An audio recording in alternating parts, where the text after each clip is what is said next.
আসসালামু আলাইকুম, ডাক্তার এহরান জামিল বলছি। আশা করি যে যেখানে আছেন ভালো আছেন। আজকে খুবই গুরুত্বপূর্ণ একটি হরমোন নিয়ে আলোচনা করব, সেটা হচ্ছে মেলাটোনিন।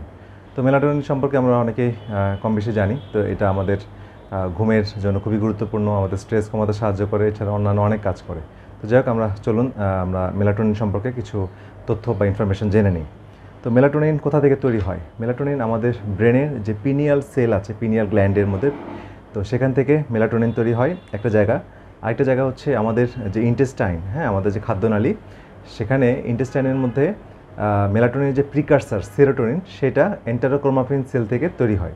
তো এন্টারোক্রোমাফিন সেল থেকে সেরোটোনিন তৈরি হয়, তারপরে সেটার পরের ধাপ হচ্ছে মেলাটোনিন। তাহলে আমাদের ইন্টেস্টাইন খুবই গুরুত্বপূর্ণ মেলাটোনিন তৈরির জন্য, এবং আমাদের ব্রেনের পিনিয়াল গ্ল্যান্ডের সেল। তো এখন এইটা জানলাম আমরা সোর্স। এখন এটা আমাদের কী কাজে লাগে? তো মেলাটোনিন আমাদের অনেক কাজে লাগে এবং অনেক প্রয়োজন। সেটা হচ্ছে আমাদের প্রথম যে উপকার বা যেটা বেশি ইম্পর্টেন্ট, সেটা হচ্ছে সার্কেডিয়ান রিদম। সার্কেডিয়ান রিদমটা কি? এটা হচ্ছে আমরা যে রাতে যে ঘুমিয়ে যাই এবং দিনে জেগে যাই, এই যে একটা সাইকেল, হ্যাঁ, বা বায়োলজিক্যাল ক্লক বলে, সেটা মেনটেন করে এই মেলাটোনিন। তারপরে আমাদের যে রিপ্রোডাকশন, আমাদের বিভিন্ন হরমোন, পুরুষ এবং মহিলাদের এই হরমোনের রিলিজ করতে, এবং কখন কোন হরমোন রিলিজ করা, মানে যেটা নর্মাল যে ফিজিওলজিক্যাল যে রিলিজের টাইম, বয়সের সময় কোন হরমোন কখন রিলিজ করতে পারে, সময়ের সাথে সারাদিনের মধ্যে কোন হরমোন কখন রিলিজ করতে হবে, কী পরিমাণ রিলিজ করতে হবে, এই বিষয়টাও রেগুলেশনে সাহায্য করে হচ্ছে মেলাটোনিন। তাহলে পুরুষ মহিলা দুজনের ক্ষেত্রেই এই সেক্সুয়াল হরমোন বা অন্যান্য হরমোনগুলো রিলিজ করতে সাহায্য করে। এছাড়া আমাদের মুড, আমাদের মন মেজাজ ভালো রাখতে সাহায্য করে, এবং আমাদের ইমিউন সিস্টেমকে স্টিমুলেট করে, যে কারণে এটা রোগ প্রতিরোধ ক্ষমতা বৃদ্ধি করে। এবং দেখা গেছে যাদের মেলাটোনিন কম, তাদের অনেক অসুখ বিসুখ হয়, এবং রোগ প্রতিরোধ কম থাকার কারণে অনেক ক্রনিক ডিজিজ তাদের মধ্যে বাসা বাঁধে। এছাড়া আমাদের অ্যান্টিঅক্সিডেন্ট হিসেবে এর খুবই গুরুত্বপূর্ণ ভূমিকা আছে। তো অ্যান্টিঅক্সিডেন্ট সিস্টেমটা যত বেশি স্ট্রং হবে, আমাদের শরীর তত ফ্রি রেডিক্যাল মুক্ত হবে, কোষগুলো তত সচল হবে, তরতাজা সতেজ হবে। এছাড়া আমাদের পেইন কমাতে সাহায্য করে, কারণ এটা ইনফ্লামেশন কমায়।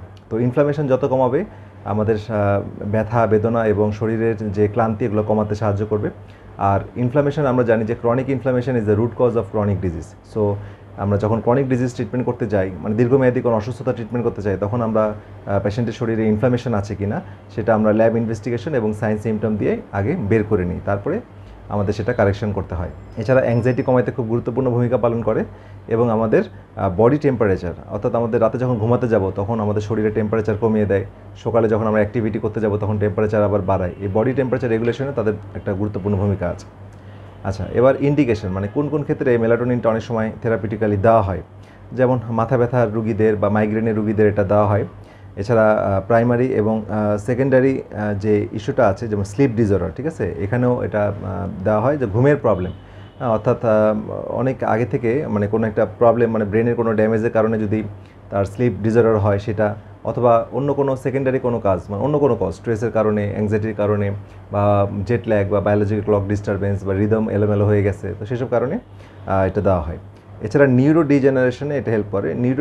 নিউরো ডিজেনারেশনটা কি?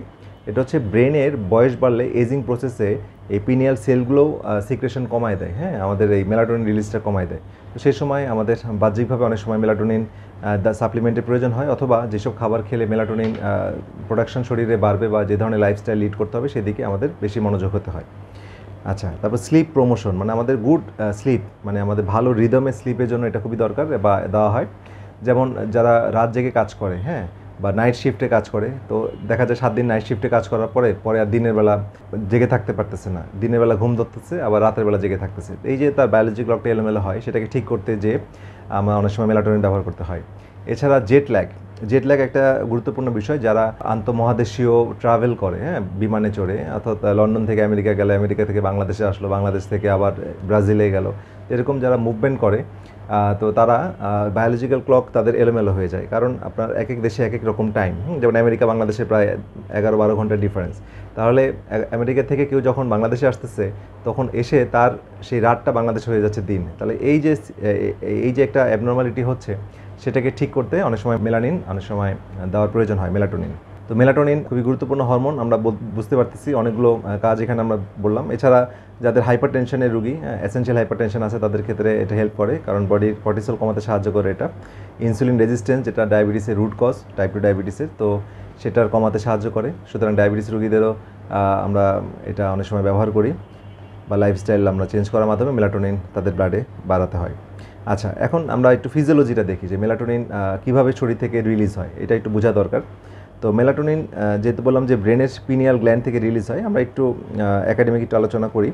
সেটা হচ্ছে যখন সূর্যের আলো আমাদের চোখের রেটিনাতে পড়ছে, হ্যাঁ আমি ডায়াগ্রাম আঁকাচ্ছি, রেটিনায় চোখের এখানে রেটিনা আছে, রেটিনাতে যখন পড়ে এখানে ফটোসেন্সিটিভ লাইট আছে, তো রেটিনাতে রড অ্যান্ড কোন সেল আছে, এখানে যখন লাইটটা পড়ার পরে এটা হচ্ছে রেটিন অপথ্যালমিক ট্র্যাক, মানে একটা রাস্তা, একটা চ্যানেল অপটিক নার্ভ দিয়ে যায়, যে হাইপোথ্যালামাসের মধ্যে সুপ্রা কায়াজমেটিক নিউক্লিয়াস আছে, হ্যাঁ এখানে একটা সেল, একটা ক্লাস্টার অফ সেল, এই সেলেরকে সে স্টিমুলেট করে। তারপর এই সেল থেকে আসে আমাদের সার্ভাইকাল, এখানে ঘাড়ের উপরে যে গ্যাংলিয়ন আছে স্পাইনাল কর্ডের, ওখানে হচ্ছে সুপেরিয়র সার্ভাইকাল গ্যাংলিয়ন, এই সেলকে স্টিমুলেট করে।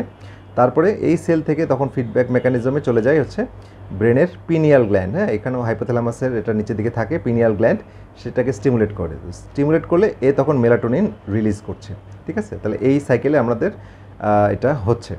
আচ্ছা, তো দিনের আলোতে এটা ইনহিবিট করে, মানে দিনের আলো যখন থাকে তখন মেলাটোনিন থাকে না ব্লাডে, হ্যাঁ কম থাকে, এই জন্য আমরা জেগে থাকতে পারি, কারণ মেলাটোনিন হচ্ছে ঘুমের হরমোন, যত মেলাটোনিন ব্লাডে বেশি আসবে আমরা ঘুমিয়ে যাব। তাহলে দিনের আলোতে যেটা বললাম ইনহিবিশন, মাইনাস চিহ্ন দিয়ে বুঝালাম। আর অন্ধকার যখন হবে, রাত যত হবে ততটা স্টিমুলেশন হবে, স্টিমুলেশন হলে তখন মেলাটোনিনটা এই একই পাথওয়েতে স্টিমুলেটেড হয়ে মেলাটোনিন রিলিজ হবে। তাহলে আমি দিনের আলোতে মেলাটোনিন আমরা কম তৈরি হচ্ছে এবং রাতের আলোতে মেলাটোনিন বেশি তৈরি হচ্ছে। তো এটা একটা নর্মাল ফেনোমেনন। তো যখন আমাদের পিনিয়াল গ্ল্যান্ডটা স্টিমুলেট হচ্ছে তখন পিনিয়াল গ্ল্যান্ডটা কী করে, কীভাবে মেলাটোনিনটা তৈরি করে, যে ট্রিপ্টোফ্যান যে অ্যামাইনো অ্যাসিড আছে, এসেনশিয়াল অ্যামাইনো অ্যাসিড, সেখানে অ্যামাইনো অ্যাসিড তো বডিতে থাকেই, বিভিন্ন খাবার দাবার বা বডি নিজে তৈরি করে। এসেনশিয়াল অ্যামাইনো অ্যাসিড হচ্ছে, যেহেতু এটা বডি তৈরি করে না, এই জন্য বাইরে থেকে এটা খাবারের মাধ্যমে নিতে হয়। সুতরাং ভালো কোয়ালিটি খাবার, ভালো প্রোটিন, ভালো ফ্যাট, এই ধরনের খাবার না থাকলে আমাদের এই ট্রিপ্টোফ্যান পাবো না, কারণ প্রোটিন থেকেই আমাদের অ্যামাইনো অ্যাসিড পাই। তো ট্রিপ্টোফ্যান যখন আমাদের শরীরে থাকে তখন এটা 5-HTP 5-হাইড্রোক্সি ট্রিপ্টোফ্যান তৈরি করে, তারপরে সেরোটোনিন তৈরি করে, তারপরে মেলাটোনিন তৈরি করে। ঠিক আছে, তাহলে ফিজিওলজিটা আমরা বুঝলাম যে মেলাটোনিন কীভাবে আমাদের শরীরে তৈরি হয়। তো এখন হচ্ছে মেলাটোনিনের সাথে কর্টিসলের একটা রিলেশন আমি একটু আলোচনা করি। কর্টিসল হচ্ছে স্ট্রেস হরমোন, বডিতে অ্যাক্টিভ করার জন্য বা স্ট্রেস বা বডি যখন সিম্প্যাথেটিক মুডে থাকে বা কাজের পরিবেশে থাকে তখন বডিতে কর্টিসল বেশি থাকে। আর বডি যখন রেস্ট এবং হজম প্রক্রিয়াতে থাকে, ডাইজেশন থাকে, ঘুমে থাকে, তখন কর্টিসল ডাউন থাকে। এখন আমরা রাতে যখন ঘুমিয়ে যাই, মানে যারা সুস্থ মানুষ তাদের ক্ষেত্রে বলছি, রাতে যখন ঘুমিয়ে যাচ্ছে তখন কর্টিসলটা কম থাকে, তখন মেলাটোনিনটা রিলিজ হয়। মেলাটোনিনটা 10টা-11টার দিকে রিলিজ হওয়া শুরু করে, একটার দিকে পিকে চলে যাচ্ছে, 2টার দিক থেকে আস্তে আস্তে কমে আসছে, এবং যত কমে আসতেছে কর্টিসল বাড়তেছে, 3টা-4টার দিকে কর্টিসলটা ব্লাডে চলে আসতেছে, মেলাটোনিনটা একদম ডাউন।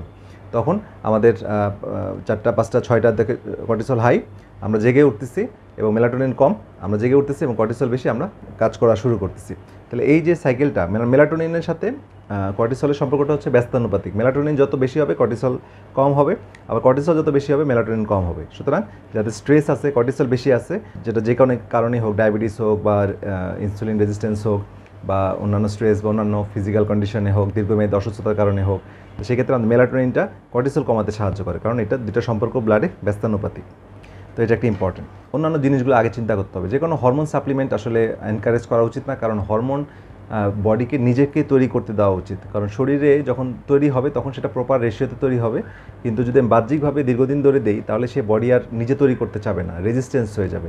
তো সেই জন্যে বডির যে সিস্টেমটা, ফিজিওলজিটা বোঝা উচিত, এবং কোন কোন খাবার বা কোন কোন লাইফস্টাইল বা কী ধরনের জীবনযাপন করলে বডি নিজেই তৈরি করে মেলাটোনিন, সেইটা যখন আমরা বুঝবো এবং সেই অনুযায়ী আমাদের পদক্ষেপ হবে, তখন আমরা প্রপারলি সুস্থ লাইফ লিড করতে পারবো। তবে সাপ্লিমেন্টেশন প্রয়োজন হয়, যে কন্ডিশনগুলো বললাম, কিছু কিছু ক্ষেত্রে সাময়িক সময়ের জন্য প্রয়োজন হতে পারে, এটা অবশ্যই আপনার চিকিৎসক আপনাকে পরিপূর্ণ মেসেজ দিবেন।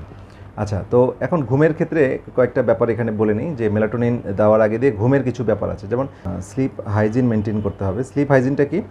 স্লিপ হাইজিনটা হচ্ছে ঘুমের সময় ঘুমের পরিবেশ, অর্থাৎ আমার বিছানা সুন্দর করে গোছানো, লাইট বন্ধ করে রাখা, নয়েজ শব্দ বন্ধ করে রাখা, হ্যাঁ ঘুমের অনেকক্ষণ আগে, 3-4 ঘন্টা আগে খাওয়া শেষ করা, তারপরে হচ্ছে চা কফি না খাওয়া ঘুমের আগে।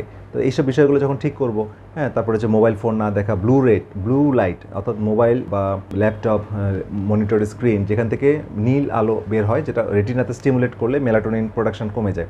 তো এই ধরনের অ্যাক্টিভিটি করা যাবে না ঘুমের আগে দিয়ে। তো এই পরিবেশটাকে ঠিক করাকে বলা হচ্ছে স্লিপ হাইজিন। তো স্লিপ হাইজিন মেনটেন করতে হবে। ব্লাড সুগার ইস্যু যাদের আছে তাদের ব্লাড সুগার নিয়ন্ত্রণ করতে হবে ন্যাচারাল ওয়েতে। তো তাদের ইম্পর্টেন্ট স্লিপ অ্যাপনিয়া, যাদের রাতে নাক ডাকে বা রাতে শ্বাস বন্ধ হয়ে আসে, সেটা চিকিৎসা করতে হবে প্রপারলি। আর ম্যাগনেসিয়াম একটা গুরুত্বপূর্ণ সাপ্লিমেন্ট, সেটা দেওয়া যেতে পারে, কারণ ব্লাডে ম্যাগনেসিয়াম যখন কম থাকে তখন সাপ্লিমেন্ট হোক আর খাবারের মাধ্যমে হোক ম্যাগনেসিয়ামটাকে ঠিক করতে হবে। তো ম্যাগনেসিয়াম ঠিক করলে ম্যাগনেসিয়াম তখন এই সেরোটোনিন মেলাটোনিন রিলিজ করতে সাহায্য করে। ঠিক আছে, তো আমরা অবশ্যই সবসময় র ম্যাটেরিয়াল বা কাঁচামাল সাপ্লাই দিতে হবে, শরীর নিজেই তৈরি করে নেবে, শরীর নিজেই প্রোডাকশনে চলে যাবে। এই বিষয়গুলো আমাদেরকে রুট কজগুলোকে ফাইন্ড আউট করে সেগুলোকে সাপোর্ট দিতে হয়।